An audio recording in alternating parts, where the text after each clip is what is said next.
सामाजिक विज्ञान का क्लास 6 का लेसन नंबर 2, जिसका नाम है ग्लोब और मानचित्र। तो आइएगा सारे बच्चों शुरू करते हैं। अब तक हम यह जान चुके हैं कि पृथ्वी ध्रुवों पर थोड़ी चपटी एक गोले के आकार में है। पृथ्वी कैसी है? थोड़ी चपटी है और गोले के आकार में है। ग्लोब पृथ्वी का एक प्रतिरूप है। ये ग्लोब है प्यारे बच्चों, आप इसको यहाँ देख सकते हैं, जो कि क्या है? पृथ्वी का एक समरूप है या प्रतिरूप है, जो पृथ्वी की यथार्थ स्थिति को दर्शाता है। क्या करता है? पृथ्वी की यथार्थ स्थिति को हमें दिखाता है। इस ग्लोब पर महाद्वीपों, महासागरों और पृथ्वी की अन्य विशेषताओं को विशुद्ध रूप से प्रस्तुत किया गया है। इस पर हम महासागर, महाद्वीप और अन्य पृथ्वी की विशेषताओं को सुगमता से देख सकते हैं। ग्लोब को आसानी से हर स्थान पर ले जाना संभव नहीं होता है और स्थानों, सड़कों, रेल मार्गों, कस्बों आदि का विवरण भी समुचित रूप से एक ग्लोब पर प्राप्त नहीं हो पाता है। अतः ऐसे मानचित्र की आवश्यकता होती है, जिस पर हम अपने अनुसार, आवश्यकता के अनुसार सभी चीजों को देख सकते हैं। तो उसको किस पर देखते हैं प्यारे बच्चों? मानचित्र पर। तो मानचित्र की परिभाषा इस प्रकार दी जा सकती है कि एक समतल सतह पर निश्चित पैमाने के अनुसार पृथ्वी की सतह या उसके एक भाग का प्रस्तुतिकरण है। मानचित्र ग्लोब की तरह यथार्थ रूप में नहीं होते हैं। महाद्वीप, महासागर, अन्य विविध विशेषताएं मानचित्र पर विशुद्ध रूप से नहीं दर्शाई जाती हैं, लेकिन मानचित्र फिर भी लाभदायक है, क्योंकि उसे कहीं भी ले जाना आसान होता है और ग्लोब की तुलना में इस पर किसी विशेष स्थान की या सड़कें, गांव, कस्बे आदि जैसे विवरण आसानी से दर्शाए जा सकते हैं। मानचित्र विभिन्न प्रकार के होते हैं। जो मानचित्र किसी राज्य या देश की राजनीतिक सीमाओं को दर्शाते हैं, उन मानचित्रों को क्या कहते हैं प्यारे बच्चों? राजनीतिक मानचित्र। वह जो मानचित्र एक स्थान की भौगोलिक विशेषताओं को दर्शाते हैं, उन मानचित्रों को भौगोलिक मानचित्र कहते हैं। मानचित्र का प्रयोग किसी स्थान की वनस्पतियों के प्रकार तथा जलवायु परिस्थितियों, उद्योगों को चित्रित करने के लिए भी किया जाता है। मानचित्र इतिहासकारों के लिए भी बहुत उपयोगी है, जो कि किसी सभ्यता का विस्तार, युद्ध जैसी परिस्थितियों, घटनाओं को दर्शाते हैं। मानचित्र एक स्थान को समग्र रूप से या स्थान विशेष की छोटी छोटी विशेषताओं और वितरण को दर्शा सकते हैं। छोटी छोटी विशेषताओं को भी दर्शा सकते हैं। देखते हैं प्यारे बच्चों आगे मानचित्र पर दिशा का ज्ञान। हम उगते सूर्य को इंगित करके पूर्व दिशा को दर्शा सकते हैं, अर्थात पूर्व से हमारा क्या होता है प्यारे बच्चों? सूर्य का उदय होता है। तो जब हमें ये पता चल जाएगा कि सूर्य का उदय किस दिशा से हो रहा है, तो समझो वही क्या है? पूर्व दिशा है। अब जब हमें पूर्व दिशा पता चल गई, तो प्यारे बच्चों उसी के अनुसार हम अन्य दिशाओं को भी ज्ञात कर सकते हैं। जब उगते सूर्य को देखते हैं तो हमारी पीठ पश्चिम की ओर होती है, दाएं हाथ दक्षिण और बाएं हाथ पर उत्तर दिशा होती है। मानचित्र पर सामान्यतः दाईं ओर रिक्त स्थान पर तीरों को खींचकर दिशाओं को प्रदर्शित किया जाता है। तीर के सिरे पर O अंकित होता है, जैसे आप देख सकते हैं। यहाँ मानचित्र पर इन दिशाओं का ज्ञान यहाँ से प्राप्त कर सकते हैं। जैसे ये ब्लू वाली बनी है, इस प्रकार से ये उत्तर, ये दक्षिण, ये पूर्व और ये पश्चिम, इसी प्रकार से यहाँ बनी हुई है प्यारे बच्चों, पूर्व, पश्चिम और उत्तर, दक्षिण, जो कि उत्तर दिशा को प्रदर्शित करता है। अब हम शेष तीन आधारभूत पूर्व दिशाओं, पूर्व, पश्चिम और दक्षिण के विषय में सरलता से ज्ञात कर सकते हैं। ये चार दिशाएं अग्र मध्यवर्ती दिशाओं जैसे दक्षिण पूर्व, उत्तर पूर्व, दक्षिण पूर्व ये है आपका, इनके बीच की दिशा जो कि पूर्व और दक्षिण के बीच की है, वो क्या है? दक्षिण पूर्व। इसी प्रकार से उत्तर पश्चिम ये कहां पर है? इसके बिल्कुल बैक साइड में, जो कि पश्चिम और उत्तर के मध्य में है, जैसी दिशाओं को जानने में सहायता देती है। आगे देखते हैं प्यारे बच्चों, मानचित्र पर दूरी का ज्ञान।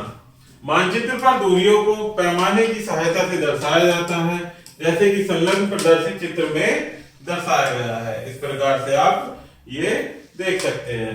पैमाने पर मानचित्र पर मापक रेखा से दर्शाया जाता है, जो कि मानचित्र पर विभिन्न बिंदुओं के बीच की दूरी को जानने में हमारी सहायता करता है। पैमाना मानचित्र पर दर्शाए गए क्षेत्र और वास्तविक क्षेत्र के मध्य के परिमाप को समानुपातिक रूप से प्रदर्शित करता है। उदाहरण स्वरूप यदि पैमाना 1 सेंटीमीटर का है तो वो क्या होगा प्यारे बच्चों, 1000 मीटर का। इसका अर्थ है मानचित्र का 1 सेंटीमीटर भूमि के 1000 मीटर के समान है। मानचित्र को किसी भी पैमाने के अनुसार जो कि प्रदर्शित किए जा रहे क्षेत्र की सुलभता पर निर्भर करता है। चित्रित किया जा सकता है। जब पैमाने को रेखा में प्रदर्शित किया जाता है तो उसे रेखीय पैमाना कहते हैं। क्या कहते हैं उसे? रेखीय पैमाना। कई बार एक वाक्य 1 सेंटीमीटर बराबर 1 किलोमीटर के रूप में पैमाना लिखा होता है, अर्थात 1 सेंटीमीटर का क्या मीनिंग लिखा होता है? 1 किलोमीटर। मानचित्र पर पैमाने को 1:1000 या 1:1000 के अनुपातिक रूप में दर्शाया जाता है। 1:1000 या 1/1000, जिसका अर्थ है मानचित्र पर दर्शाए गए 1 सेंटीमीटर का क्षेत्र भूमि के 1000 किलोमीटर के समान है। आगे देखते हैं प्यारे बच्चों, माप चित्र। किसी छोटे से स्थान को बड़े विस्तार से दर्शाने के लिए हमें मापचित्र को बनाने की आवश्यकता होती है।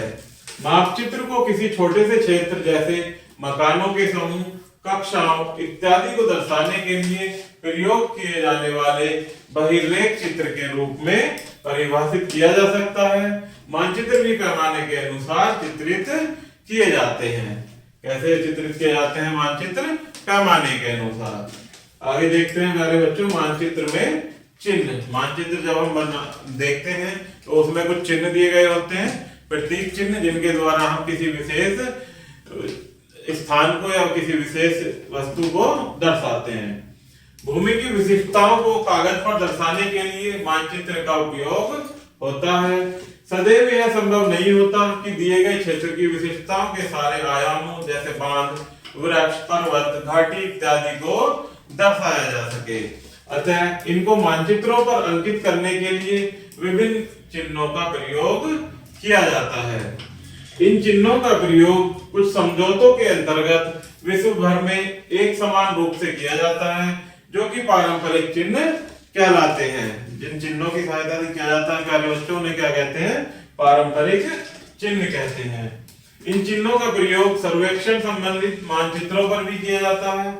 मानचित्रों में कुछ निश्चित भौगोलिक विशेषताओं को दर्शाने के लिए नीला रंग, मैदानों को दर्शाने के लिए हरा रंग, उच्च भूमि के लिए पीला और पहाड़ों के लिए भूरे रंग का प्रयोग किया जाता है, इसलिए ताकि इनको आसानी से पहचान की जा सके।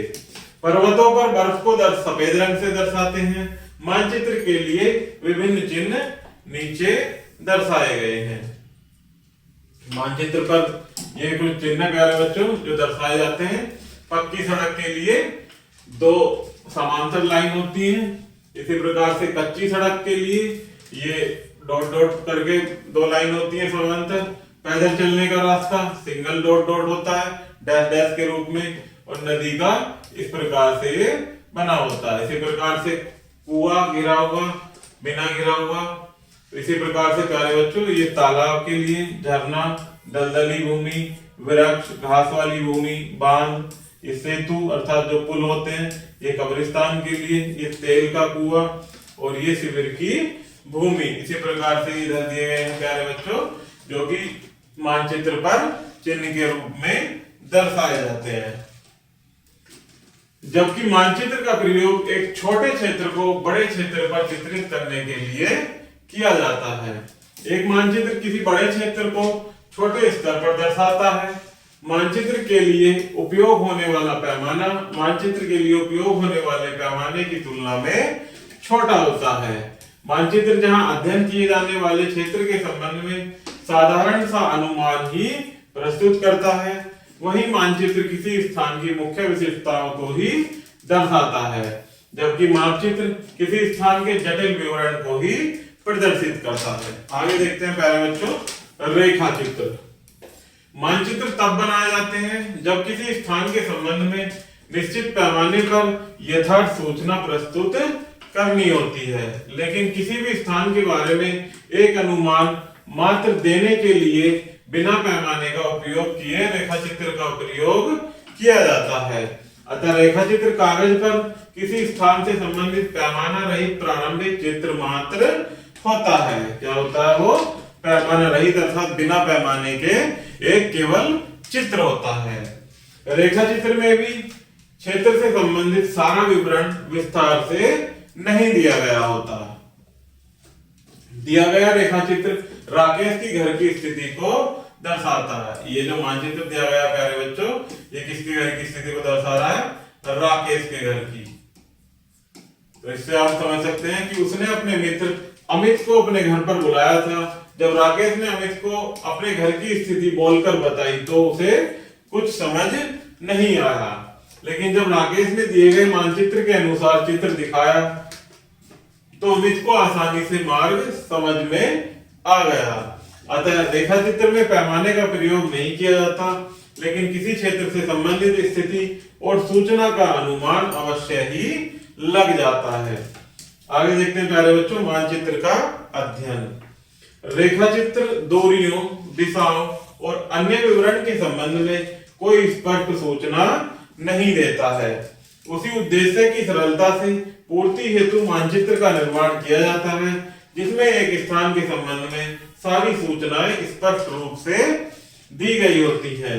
चित्र में लाल रंग के तीर के चिन्ह से प्रदर्शित ऊ का तात्पर्य उत्तर दिशा से है। तो आप देख सकते हैं प्यारे बच्चों, ऊ का तात्पर्य क्या है? उत्तर दिशा से। मानचित्र में अन्य दिशाओं को जानना सरल हो जाएगा। यदि दिए गए मानचित्र में तीर का चिन्ह प्रदर्शित न होता तो हम पारंपरिक तरीके का पालन करते हुए सदैव मानचित्र के ऊपरी भाग को उत्तर दिशा मान लेते हैं। इस प्रकार से जो ऊपरी भाग है इसे क्या मान लेते हैं? उत्तर। इस प्रकार से दक्षिण, ये पूरब और ये पश्चिम दिशा। इस प्रकार से हम मानचित्र पर दिशाओं को मान लेते हैं। मानचित्र के निचले भाग पर पैमाना दिया गया होता है, जो हमें दो स्थानों के बीच की दूरी को नापने के योग्य बनाता है। उदाहरण के लिए मानचित्र 1 में हम दो मुख्य स्थानों के बीच की दूरी को मानचित्र में नाप सकते हैं और फिर दिए गए पैमाने की सहायता से हम इन दो स्थानों के बीच की वास्तविक दूरी को जान सकते हैं। इसी क्रम में प्यारे बच्चों आगे आपको कुछ मुख्य बिंदु दिए गए हैं, इनको आप याद भी रखेंगे और हम साथ मिलकर पढ़ेंगे। तो जिसमें पहला है, देखते हैं कि पृथ्वी ध्रुवों पर थोड़ी चपटी हुई एक गोलाकार रूप में है। ग्लोब पृथ्वी का एक प्रतिरूप है या समरूप है या मॉडल भी कह सकते हैं।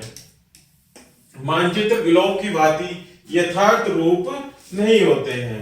ग्लोब को हर जगह ले जाना संभव नहीं होता है। पारंपरिक चिन्ह मानचित्र को पढ़ने में मदद करते हैं। मानचित्र पर 8 दिशाएं होती हैं: उत्तर, उत्तर पूर्व, पूर्व, दक्षिण पूर्व, दक्षिण पश्चिम, पश्चिम और पश्चिम उत्तर। तो प्यारे बच्चों, इस प्रकार से ये हमारा लेसन यही समाप्त होता है। आशा करता हूं कि आपको यह वीडियो जरूर पसंद आई होगी। धन्यवाद।